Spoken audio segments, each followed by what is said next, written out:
We can become a content writer and उसके बाद हम अर्न कर सकते हैं इतना कि कॉलेज में अच्छे से अपना फीस सब निकाल लें। कि how can you get a client? लोग बोल देते हैं अच्छा लिंक्डइन पे अकाउंट बना लो, बट आप कौन से ब्रांड के कपड़े पहनते हैं आज के जनरेशन में वो बाद में आएगा। आप और आपका ब्रांड क्या है वो ज़्यादा इम्पोर्टेंट है, क्योंकि hi guys, welcome back to the another video. आज की वीडियो में हमारे गेस्ट है स्नेहा पांडे। ये वीडियो स्पेशल है because she is a student of a college right now and she is making a good amount of money with her freelancing career. So इस video में हम काफी सारी चीजें डिस्कस करेंगे। How you get clients, initial में क्या क्या दिक्कतें आती हैं, how she is managing her college life, study life, personal life and professional life as well. So let's directly jump into the video and let me know your thoughts in the comment section. I'll meet you in the last part of the video. Yeah. So hello Ritik and hello everyone. I'm really honored first of all that you have invited me for this podcast, and I'm really glad to get this platform to share my experiences and in help everyone किसी ना किसी तरह से. Hello everyone. I'm Sneha Pandey and as Ritik introduced myself, I am a personal branding enthusiast, a social media marketing. I'm a marketer as well. I am a content writer, and besides all these freelancing work, I am pursuing BTech in chemical engineering. Okay, great. So Sneha, how do you get to the point कि with your studies you thought कि you should start something of your own or start as a side hustle? Actually, जैसे मैंने अपना 12th pass out किया and I got admission is one of a good colleges only, like की state government college, so I was very happy. But overall I thought कि I am now 18 years old and I am capable of earning myself, so I can be financially independent and less burden my parents for this, like they can focus on more important things. तो इसी basis में I began searching a lot of things कि कैसे earn किया जा सकता है.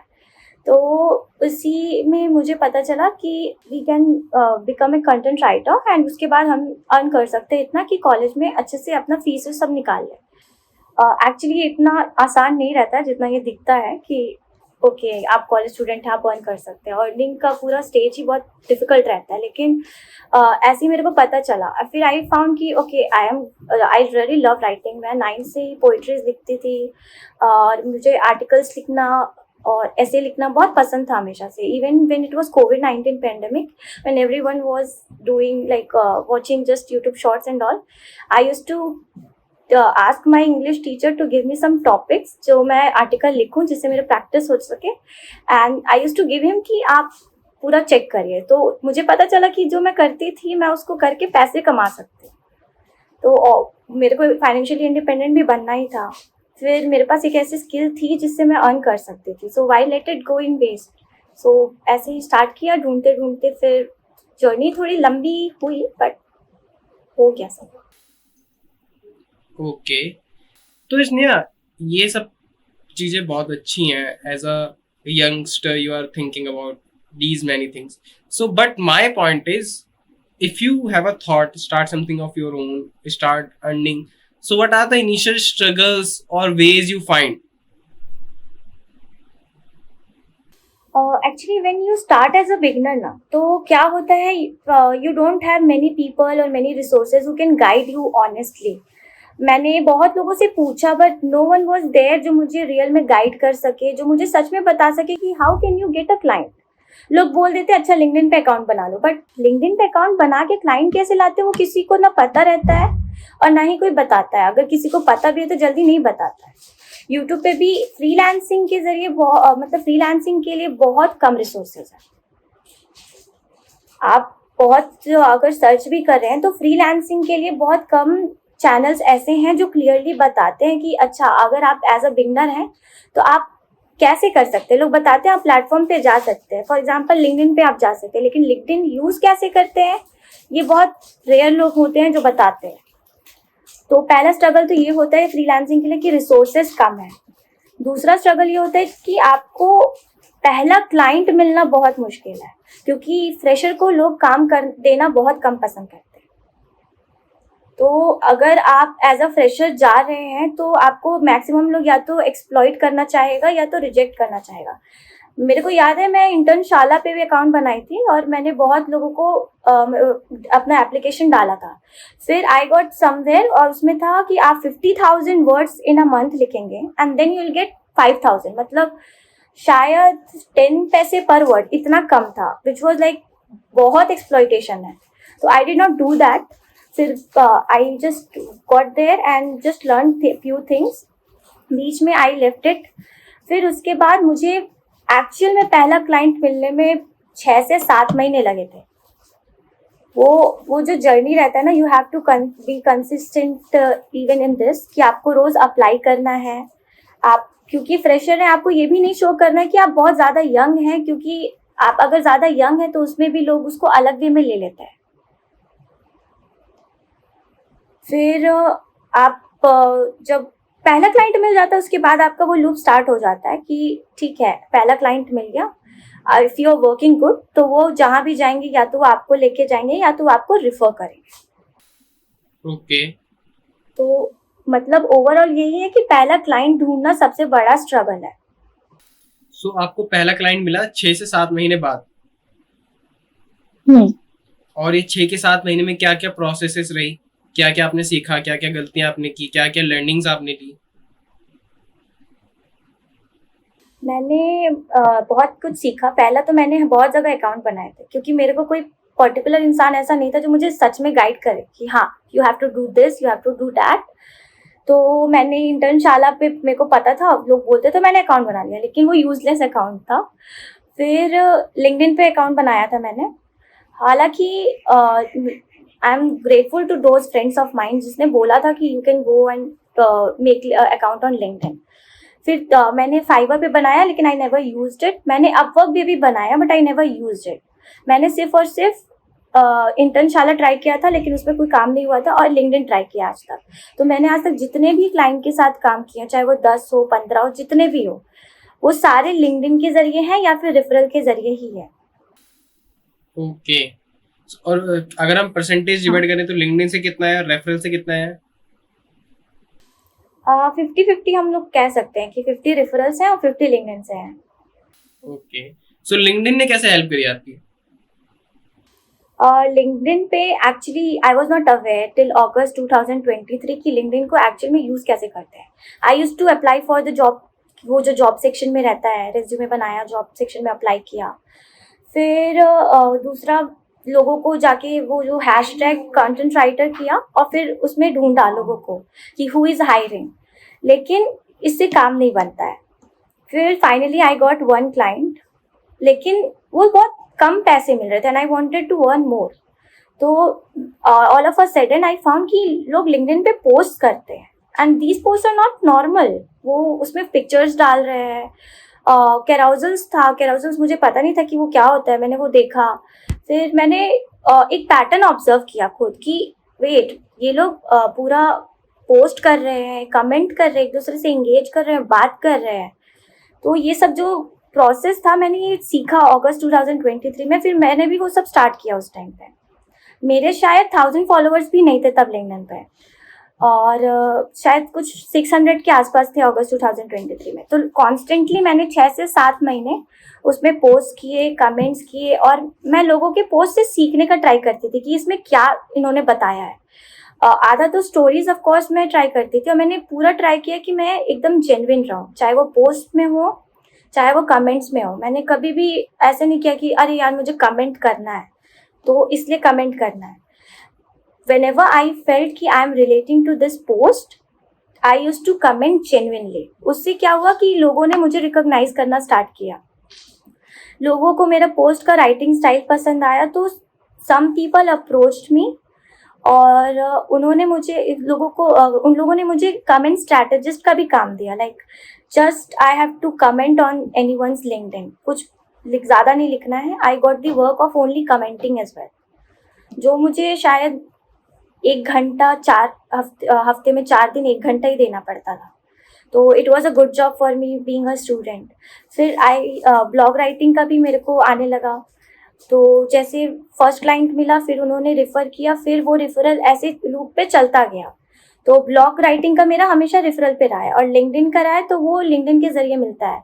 Like LinkedIn handle किया मैंने कुछ लोगों का, और ऑल ऑफ अ सडन अभी रिसेंटली मैंने एक कोच थे उनका लिंक्डइन हैंडल किया था, एंड उनका व्यूज जो था वो मैंने सिर्फ 2 महीने हैंडल किए थे एंड 3 lakhs प्लस रीच चले गए थे, एंड उसमें लाइक्स आई थिंक सो कुछ 1100 प्लस थे.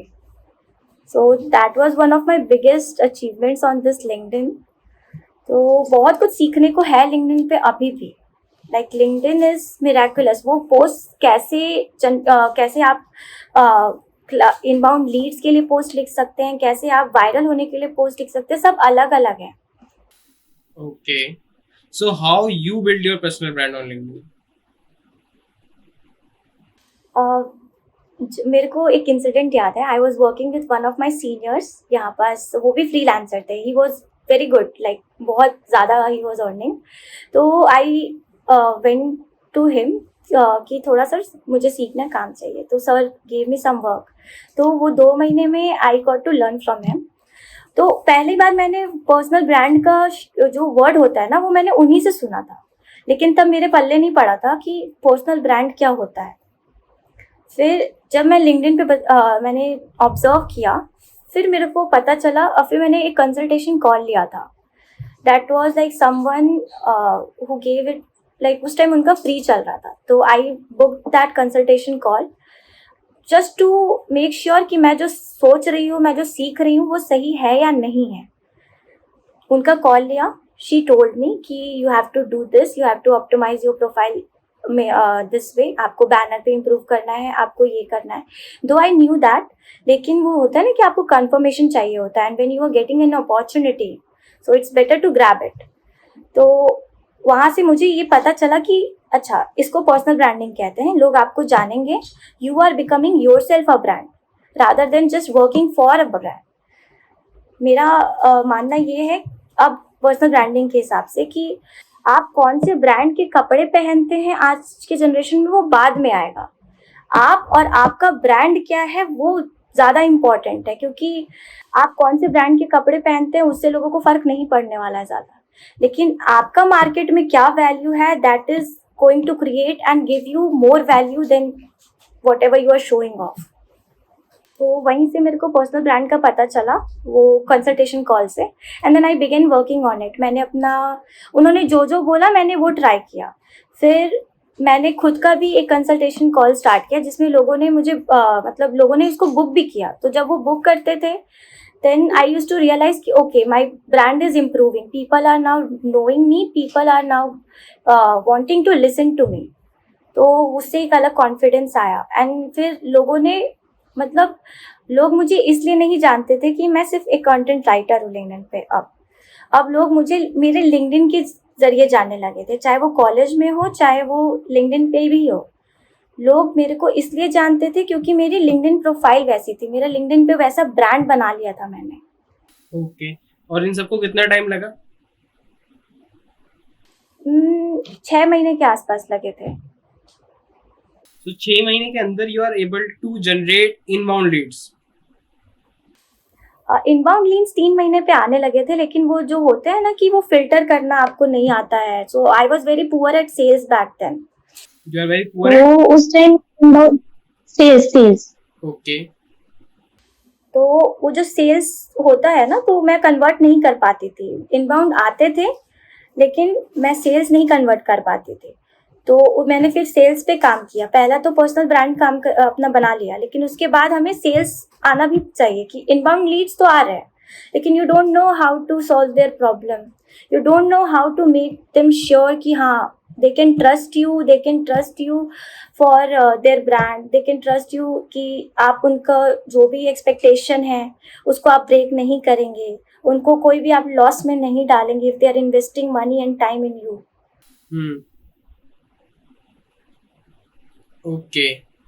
सो फिर आप अपने सीनियर से आपने पूछा, उन्होंने आपको गाइड किया, ये सब चीजें हुई. फिर जब सेल्स में प्रॉब्लम आई थी तो सेल्स के लिए what you have done to improve your sales? Sales के लिए मैंने एक लिंक्डइन से ही एक थे, उनसे बात किया था. Like he was just like he got to me for that work कि उनको एक कुछ राइटिंग चाहिए था, कुछ पोस्ट चाहिए था. But he was good at sales, he was poor at writing, he was good at sales. तो उन्होंने मेरे को एक सिंपल एग्जाम्पल के ज़रिए मुझे उन्होंने समझाया कि मैं क्या गलती कर रही हूँ, और मैं लोगों को मतलब लोगों की प्रॉब्लम सुन के उनको ये नहीं बता पा रही हूँ कि how can I help you. तो उन्होंने मेरी ये गलती बताई मेरे को, तो मैं समझी कि मुझे उसको सुधारना कैसे है. और सुधारने का है तो आप कितना भी सेल्स का बुक्स पढ़ लीजिए या MBA की डिग्री ले लीजिए, जो भी है, जब तक आप प्रैक्टिकली सेल्स नहीं कर रहे हैं, you can not close any deal, चाहे वो कोई भी बिजनेस हो. ओके, तो अभी how many clients you are working with? अभी मैं 2 लोगों का कमेंट हैंडल कर रही हूँ. Like I am working as for that comment strategist, LinkedIn comment strategist. एक में मैं ब्लॉग राइटिंग कर रही हूँ, और एक का मैं लिंक्डइन हैंडल कर रही हूँ, जो इस महीने प्रोजेक्ट खत्म हो रहा है. So, can you explain about what is comment strategies for LinkedIn? How to get someone start with this? Comment strategist is like कि it's not just about commenting blindly, कि आप कमेंट किए जा रहे हैं, बस उन्होंने आपको दे दिया. इट्स अबाउट कि आप थोड़े स्मार्टली कमेंट कर रहे हैं. लोगों को ये तो पता है कि कमेंट करना है पोस्ट के पहले या पोस्ट के बाद, बट मैंने ये पाया है कि ठीक है, उससे रीच बढ़ता है, लोगों के प्रोफाइल में, लोगों के फीड में आपका पोस्ट पॉपअप होगा. लेकिन when you are working as a comment strategist, this means कि आपको हट के कुछ करना है. तो उसमें आपको एक स्ट्रैटेजी बनानी होती है. फॉर एग्जांपल मैं आपको बताती हूँ कि मेरी क्लाइंट है, उनके टारगेट ऑडियंस CEO, CFO ये सब हैं. वो बेसिकली USA, सिंगापुर, दुबई, ये सब में. So what I will have to do, 70% मेरा टारगेट होना चाहिए कि मैं उन्हीं लोग के साथ इंगेज करूं, उन्हीं लोग को कनेक्शन रिक्वेस्ट भेजूं, ताकि वो लोग के सामने मैं हाईलाइट हूँ, मतलब उनका जो अकाउंट है वो हाईलाइट हो. और बाकी 20% वो लोग होंगे जो उनकी फ्रेंड्स होंगे लिंक्डइन पे, कि she is commenting, they are also commenting, they are engaging frequently, और उनका बात होता है, जो लिंक्डइन फ्रेंड्स होते हैं. फिर जो 10% होंगे वो नॉर्मल न्यू लोग होंगे जिनसे कनेक्ट करना चाहें वो, और जिनसे मतलब वो जो नेटवर्क बढ़ाने वाले लोग होते हैं, जो न्यू लोग ऐड करने हो. तो इस वे में I work as a comment strategist. Okay. Or if I ask you how much someone can thought ki as a comment strategist, as a LinkedIn comment person, how much he able to start earning per month? In the beginning मैं ये बोल सकती हूँ कि अगर कोई beginner है जो स्टार्ट कर रहा है और उसको पास टाइम नहीं है बिल्कुल, तो वो 3500 से 5000 अर्न कर सकता है फॉर जस्ट वर्किंग एक हफ्ते में 4 दिन, and that too for only 1 hour. Okay. तो महीने का यू कैन से कि महीने का 12 घंटे काम करने का वन कैन अर्न 4000 5000 ऐसे. Okay. Or how can someone find these type of clients? I think so. You have to showcase your skills in your personal brand, LinkedIn personal brand. आप जब कमेंट करते हैं तो people should get that sense कि okay, इसका style I like it, I like that person's opinion. तो I want my comments to be same way. And because जो CEOs होते हैं या एजेंसी ओनर्स भी होते हैं, वो लोग के पास इतना टाइम नहीं रहता है कि वो बैठे रोज कमेंट कर पाए, या फिर वो स्ट्रैटेजिकली कमेंट कर पाए कि उनके पास इनबाउंड लीड्स आए, लोग उनका काम पसंद करें और खुद से ढूंढे, क्योंकि जब तक वो लोगों के फीड में जाएंगे नहीं, लोगों को दिखेंगे नहीं. हाँ, तो फिर जैसे आप बोल रहे हो कि फॉर गेटिंग द क्लाइंट्स तो पहले रीच करनी पड़ेगी, रीच बनानी पड़ेगी, पर्सनल ब्रांड बनाना पड़ेगा, लिंक्डइन पे कमेंट्स करने पड़ेंगे. तो ये 6 महीने 7 महीने सबके लिए प्रोसेस है, या इसमें कुछ ऐसी भी चीज है कि someone get work in a week और इन अ मंथ? अब लोगों के ऊपर है. मैं क्योंकि स्टूडेंट थी तो मैं उतना टाइम नहीं दे पाती थी. अगर someone is giving more time, someone is very consistent, तो 1 महीने के अंदर उनके पास बहुत अच्छे वर्क आ सकते हैं. मैंने लोगों को देखा है हु आर गिविंग टाइम और वो कंसिस्टेंट हैं, वो इसको एज अ बर्डन कभी नहीं लेना है. You have to enjoy this process of LinkedIn. Only then it LinkedIn will love you and give you returns. वरना ऑफ कोर्स जो चीज़ आप पसंद नहीं करेंगे आप उसको अच्छे से करेंगे नहीं. It will feel like a burden. Okay, so अभी तक के लिए आपका बेस्ट क्लाइंट क्या एक्सपीरियंस रहा है? मेरा बेस्ट एक्सपीरियंस वो कमेंट का ही रहता है कि because I enjoy sharing opinions. कि मैं when I scroll then I find a lot of people sharing their journey, sharing their opinions, and I like having a conversation through that comment. मेरे को अपना opinion अपनी बात रखना पसंद है. And there is no one who can stop it कि oh no, you are not like that. LinkedIn पे people are very nice. Like I have met some people who are nicer than people I met in real life. So it's very good for me. And I have found LinkedIn का दूसरा experience अच्छा ये है कि I got the opportunity to learn, or I got to interact with people not just from India. पूरे दुनिया के लोगों से, अलग अलग कंट्रीज से मेरा कनेक्शंस है. I have friends in Nigeria, I have friends in Poland, I have friends in Portugal. So that's what I think. So LinkedIn is beneficial. And when you work with international clients I can say कि लोग 2-3 लाख तो कमा सकते हैं आराम से. Okay, इसने आपने जितना कुछ ये बताया कि ऐसे काम स्टार्ट कर सकते हैं, लिंक्डइन पे ये करना है, क्लाइंट ऐसा आएगा, बट काफी लोग क्विट भी करते हैं. तो व्हाई पीपल आर क्विटिंग जब इतनी आसान है चीजें? चीज़ें आसान नहीं है. It's like freelancer has 2 meanings. उसमें वो फ्री है आपको कि आपको फ्रीडम दे रहा है. आपको 9 to 5 जॉब का बर्डन नहीं है. आप अपने हिसाब से काम करते हैं. आपका जब मन है आप तब काम करते हैं. आपको जितना मन है आप उतना काम करते हैं. इट्स नॉट कि आपको 10 क्लाइंट के साथ काम करना ही है, आपको उतना कमाने हैं. It's depends on you. आप अपना टारगेट रखते हैं कि आपको कितने लोग साथ काम करना है, आपको कितने पैसे कमाने हैं. जॉब में पीपल हैव नो ऑप्शन. आपको जाना पड़ेगा, आपको काम करना पड़ेगा, आपको आना पड़ेगा, और उसमें फिक्स सैलरी रहती है. तो ये फ्रीलांसिंग का एक पॉजिटिव वे है. आपके पास ज़्यादा पैसे आ रहे हैं तो आप बहुत सारा वेकेशंस में चल जाते हैं. Freelancing is equal to freedom बहुत हद तक. But sometimes freelancing is frustration. It's just like the stock market. We know कभी आपके बहुत प्रॉफिट्स हो रहे हैं, बट देयर आर डेज जब आपके लॉसेस भी होंगे. देयर आर डेज जब हो सकता है आपके पास कभी 10 क्लाइंट हो. देयर विल बी डेज जहाँ पास आपके पास शायद एक भी क्लाइंट नहीं हो. तो लोग क्या करते हैं, जब वो 10 क्लाइंट रहते हैं ना, उस फेज में दे आर वेरी हैप्पी कि आई एम अ फ्रीलांसर, मेरे तो मज़े ही मज़े. But when they come to that 0 client या 1 क्लाइंट वाला फेज जहाँ उनके पास अर्निंग उतनी नहीं हो रही है, तो लोग डिप्रेस हो जाते हैं. दूसरे का पोस्ट बहुत लोग हैं देखते हैं कि सोशल मीडिया पे लोग देखते हैं कि वो फ्रीलांसर है, he is on vacation in Dubai, he is on vacation in Switzerland, और मैं तो यहाँ पास फ्रीलांसिंग में सिर्फ कुछ 1000 रुपये ही कमा रहा या कमा रही हूँ. तो लोग ये सोच के अपने आप को कंपेयर करने लगते हैं और डिप्रेस होने लगते हैं. लोगों को उसकी दूसरे इंसान की बैक स्टोरी तो पता नहीं है कि वो सच में इतना कमा रहा है, कितने साल से कमा रहे हैं ना. आप you have 2 years of experience और आप किसी को 6 साल या 7 साल वाले के साथ कंपेयर कर रहे हैं, तो ऑफकोर्स डिफरेंस होगा. जिसके जो 6-7 साल का एक्सपीरियंस है, ऊपर से अगर वो वीडियो एडिटिंग वाला फ्रीलांसर है, तो वो 6-7 लाख रुपए कमाएगा.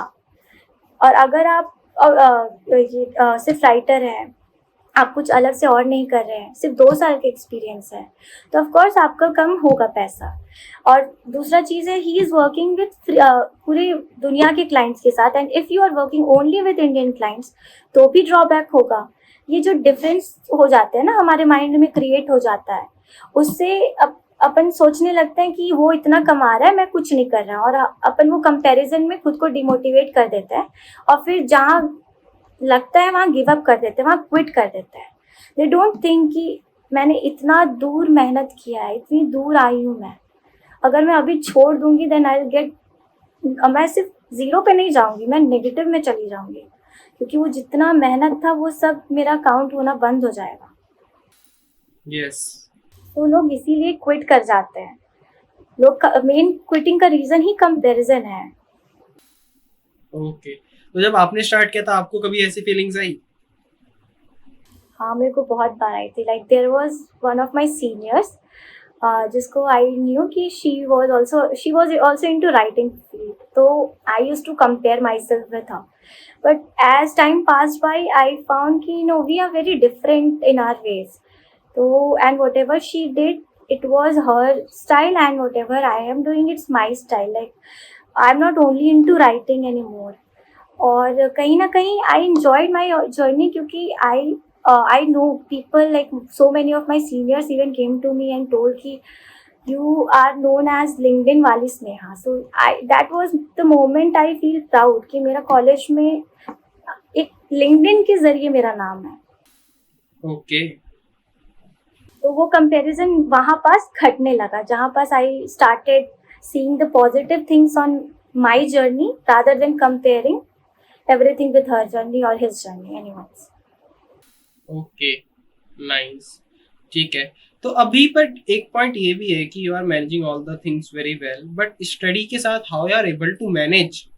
और स्टार्टिंग में it was very difficult for me to manage पढ़ाई के साथ सब चीज़, क्योंकि I can share this thing that I got पूरा वो फेस पे जो एक्ने होता है ना, तो that use to pain. So I was not mentally well that time, and I started freelancing. I had to go to classes in labs back then.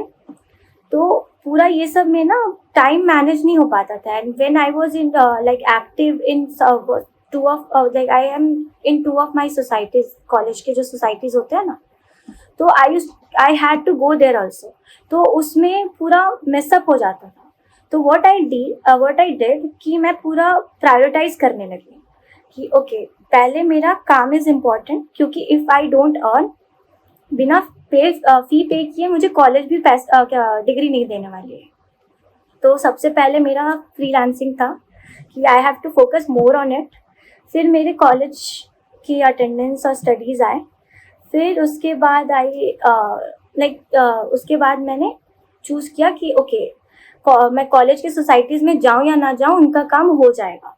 अगर मैं यहाँ अवेलेबल नहीं रहती हूँ अपने फ्रीलांसिंग में, तो मेरा जो क्लाइंट है वो मेरे पे डिपेंडेंट है, उसका पूरा बिजनेस मेरे पे डिपेंडेंट है.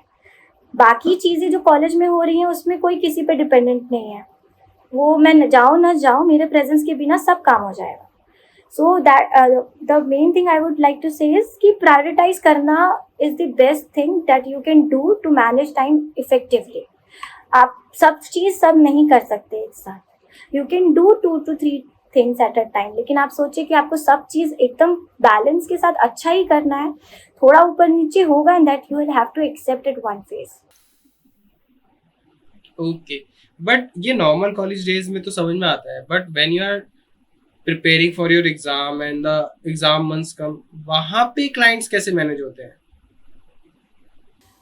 ये आई कैन से कि आई एम ब्लेस्ड. मेरे को ज़्यादा पढ़ना नहीं पड़ता है. I am being very honest. But हाँ, आई नो कि जो लोगों को बहुत पढ़ना पड़ता है, who can not give their exams. कभी कभी मेरे साथ भी ऐसा हुआ है. There are subjects which are of my weak area, तो उसमें I have to study more. तो उसमें भी प्रायोरिटाइजिंग वर्क कि ओके, आप पहले क्लाइंट से बात कर लिए कि आपको अगर वो 2 ब्लॉग मांगता है तो you will give only 1 blog for that time. और आपको अपने क्लाइंट के साथ ऐसा पहले से क्लियर रखना होगा कि जब मेरे एग्ज़ाम्स आएंगे तो मैं काम कम करूँगी, मैं काम नहीं कर पाऊँगी तब पूरा इफेक्टिवनेस के साथ. तो आप डिवाइड करना पड़ता है टाइम उस टाइम पे कि मैं इतना से इतना टाइम पढ़ूँगी और इतना से इतना टाइम पे मुझे ये काम ख़त्म करना है एनी हाउ. नहीं होगा तो I have to exceed it, लेकिन ये किसी तरह करना होगा. एंड टू जस्ट इसमें काम रहना बहुत ज़रूरी है इंसान को, क्योंकि वो जब एक साथ क्लाइंट के काम आते हैं, आपको एग्ज़ाम भी देने हैं, तो आपका तबीयत ख़राब होने लगता है. So for that I would suggest कि आप कोई भी तरीका ढूंढ लीजिए, if it's like painting, dancing, गाना गाना, राइटिंग ही हो, कुछ भी हो, लाइक पोइट्री लिखना हो गया, जो भी हो जिसको आपको कुछ देर करके बस रिलैक्स फील हो और फिर आप एनर्जेटिकली वापस आए, वो बहुत काम करता है। और दूसरा चीज़,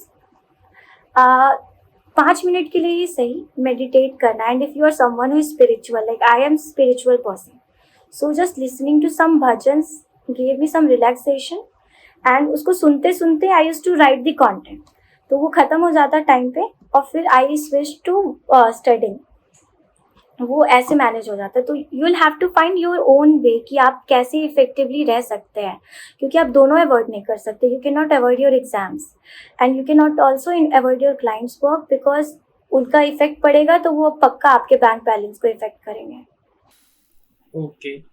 And by the way, what type of content you write? Like you are a fiction writer, you are a writing website copies. What type of a writer you are? I right website content, पहला। दूसरा, आई write blogs. Website content, वो जो website के content होते हैं ना, landing page, service page, एक वो कंटेंट हो गया। दूसरा जो मैं मेन लिखती हूँ as a writer when I begin से लेके अभी तक, दैट इज़ ब्लॉग। ब्लॉग्स में like right now I am working with a logistics company, तो उसमें I am writing blog of like logistics solutions. तो I write blogs like for that on page and off page सारा blogs लिखती हूँ। Third is social media content, जिसमें it's not just about ghost writing कि LinkedIn ghost writing किया, any social media, even Instagram, Facebook. So I right basically 3 kinds of content. Okay, great. So, what are the advice that you want to share with the new person who want to start a freelancing as a content writer? Have patience, क्योंकि you can not get the work एकदम all of a sudden कि ठीक है आपने अभी join किया, तो आपको ये समझना पड़ेगा फ्रीलांसिंग इज़ नॉट कि आपको ऑल ऑफ अ सडन सब चीज़ हो जाएगा। You will have to work hard, you will have to work patiently. As I told कि when you do as a 9 to 5 job, you are secure कि काम जितना हो, ऊपर नीचे हो, यू विल गेट दोज 50 से 60 जितना भी आपको मिलता है। बट इन फ्रीलांसिंग किसी महीने आप 1 लाख भी कमा सकते हैं, किसी महीने आपका 10,000 हो सकता है, इट डिपेंड्स। तो you will have to be ready for handling such situation, you will have to be flexible. उसके लिए you will have to work on your mental health कि आप कभी भी उसको अलग वे में ना ले कि इस महीने काम नहीं मिला तो कोई इशू नहीं है। Third thing, save your money and कोई एक ज़रिया ढूंढो फॉर दैट कि अगर किसी महीने क्लाइंट नहीं भी मिले तो आप सही से रहो, there should not be any issue, आप अच्छे से रहें। और चौथा चीज़ I would like to say कि you will have to learn time management and discipline. Like I am not myself discipline person, लेकिन आई नो कि this is something that you need as a freelancer. You will have to wake up every morning and work, though according to yourself, as I told कि freelancing is more about freedom, लेकिन वो freedom भी किसी cost पे आता है। You will have to sacrifice a lot of things. You will have to sacrifice like somewhere, आपका मान लीजिए आप किसी फ्रेंड के साथ कहीं जाना है, क्लाइंट का वर्क आया, then you will have to sacrifice. If you want to live your college life and you are a college student, तो एक वक्त के बाद you will have to sacrifice that as well. या सो कंसिस्टेंसी, डिटर्मिनेशन, पेशेंस और saving करना is important, और flexibility, be flexible for any situation. Okay. और अभी what are your future plans for your studies also or for your freelancing also? Yeah, I don't want to study further, so I'll sit for the college placements and I'll try to have one अगर जहाँ हो जाए। Second thing, तब तक I want to enjoy my life as a freelancer, like जितने भी time है, and if the company allows, तो I will never quit my freelancing, क्योंकि it has become more of my habit than just a way of working और earning. मैं अगर काम नहीं करती हूँ तो मुझे अच्छा नहीं लगता है. I feel like something is missing out in my life. I can't do anything else. When I'm working, I can focus more on my studies and do everything. But when I'm not working, मेरे से कुछ भी नहीं होता है. So I'll try to continue this freelancing thing जब तक हो सके. And yeah, placement का plan तो है. Let's see what happens. Okay, great. So all the best for your future plans. So, and thank you for sharing such a wonderful information with the newcomer and with the audience as well. I hope guys you have get some learnable points from this video. And if you are still watching this video, like it means you have really enjoyed and get some really interesting and informative points. Please comment if you have any thoughts, you have any questions. We will try to connect with Sneha again. We invite her for the another video. If you have comments in this video, so please comment if you have any question, and please do subscribe, like the video and share with your friends. And you can find all the social media links of Sneha ID in the description box below. Please go follow her and you will get an amazing insight for your freelancing journey. Thank you so much, Sneha, for being such a wonderful guest. Thank you so much, Ritik, for inviting. It was really a great talk to have with you. And I am looking forward to more of such such insightful sharing with you and your audience. And thank you for this privilege to speak here. Like, I am really happy for it. Sure, Sneha. Thank you so much for your time. Thank you so much, audience. Do like, subscribe, and share. Thank you.